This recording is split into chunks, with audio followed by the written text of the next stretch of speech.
Model-driven and data-driven approaches are used to design AI software.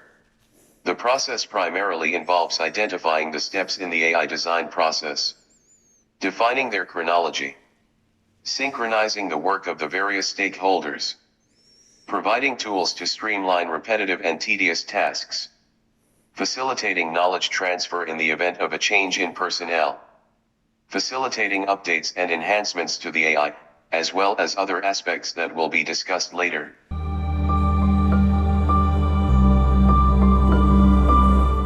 Let's start with the CV format. What are the advantages of creating your own template? First, it allows you to compile a comprehensive list of the information to include. Then, its standardized format makes it easier for a recruiter to read and understand. It contains the candidate's personal information, their education, their professional experience, their acquired skills, and their hobbies. We have now created a CV template. This type of presentation is essential for a recruiter to even read it. Let's now examine how to design an IT project for a company. Such projects are run on mainframe computers. In the 1970s and 80s, methods for analyzing the design and managing IT projects emerged. For example, in France, the Mary's method was one of the most widely used for internal projects related to a company's specific business activities. This method facilitates the coordination of the various stakeholders involved in the project's execution, daily operation, maintenance, and evolution. The team consists of a project manager who oversees overall coordination, a business specialist who defines the project's needs and associated rules, as many IT analysts as there are distinct functionalities in the project, programmers who will write, test, and document each of the programs for which they are responsible, data administrators who quantify, standardize, and prepare the digital resources needed to run the project, system engineers who ensure the project is compatible with the computer's technical environment, a representative from the operations department who will install and schedule the tasks for the new project in the server room or computer room, an IT security representative who protects the technical environment and prepares business continuity plans in case of incidents, and finally, the future users, who must be identified, made aware of the project from the outset, and trained in its use. The Mary's method is designed for IT design offices, primarily analysts and programmers. It outlines the sequence of steps required to complete an IT project. This Mary's method can be considered a model. The problem becomes more complex when the scope expands. This is the case for an AI project. Consequently, a method for designing AI software was developed and subsequently adopted as a standard. This is model-driven. Although its main themes are similar to those of all other IT projects, its complexity stems from the context in which AI is used. Indeed, model-driven themes must meet the following conditions: address all types of IT and robotics projects, cover all application domains, be based on a global data set, be relevant to all users connected to the international network. The risks are thus increased, especially given that international laws are often vague and difficult to enforce. However, in France, it is necessary to comply with the laws of the National Commission for Information Technology and Civil Liberties, CNIL. Another important characteristic is that AI must be able to be installed and used in various IT environments. Given the scope of the subject, a detailed presentation of a model-driven system is provided in dedicated documentation and training materials.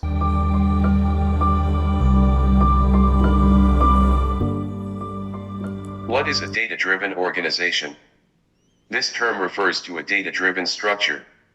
It means that strategic decisions are based on the analysis and interpretation of data. In other words, companies fully leverage business knowledge to improve their customer and market understanding. Ultimately, this allows them to deliver more value and enhance their competitive advantage.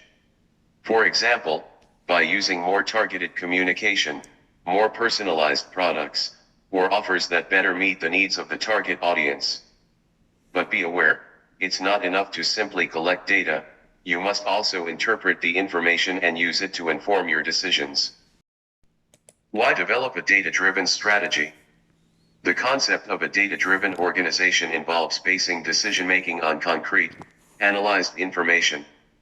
And the advantages are numerous for all organizations, regardless of their sector of activity.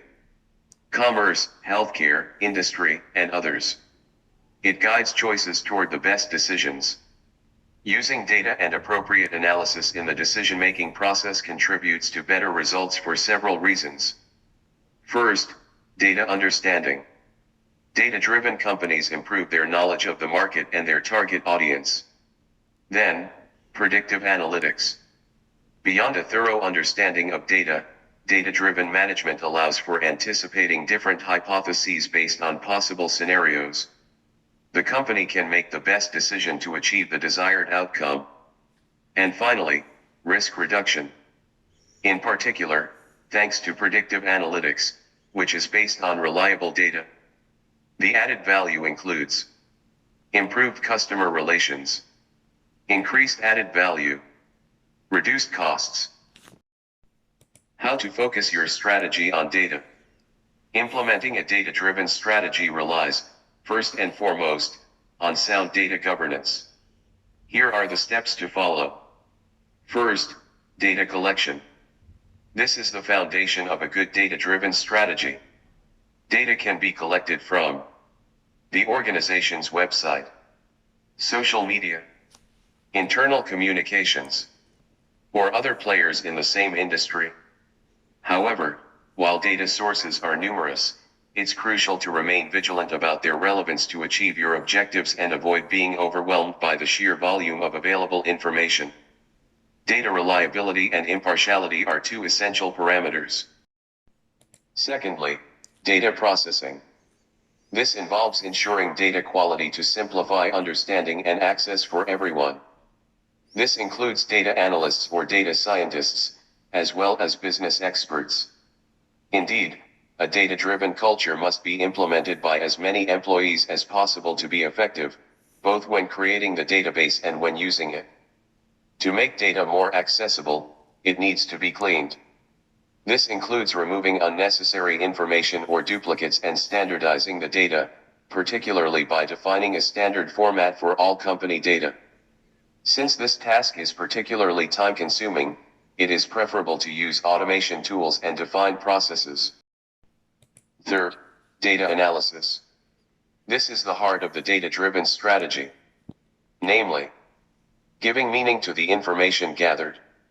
This involves transforming data into genuine decision-making tools.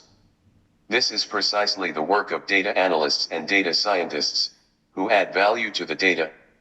After data analysis and during daily use, reports should be presented to decision makers. These dashboards must then provide context for the data so that it can be applied in the work. Thus informed, business experts will be able to make the best strategic choices. In summary, in a context of massive increase in the use of technology and information volumes, companies have no choice but to develop a data-driven culture. This requires optimizing data collection, processing, and analysis. By doing so, companies will have all the tools they need to make better decisions regarding customer relations, products offered, cost reduction, and other areas.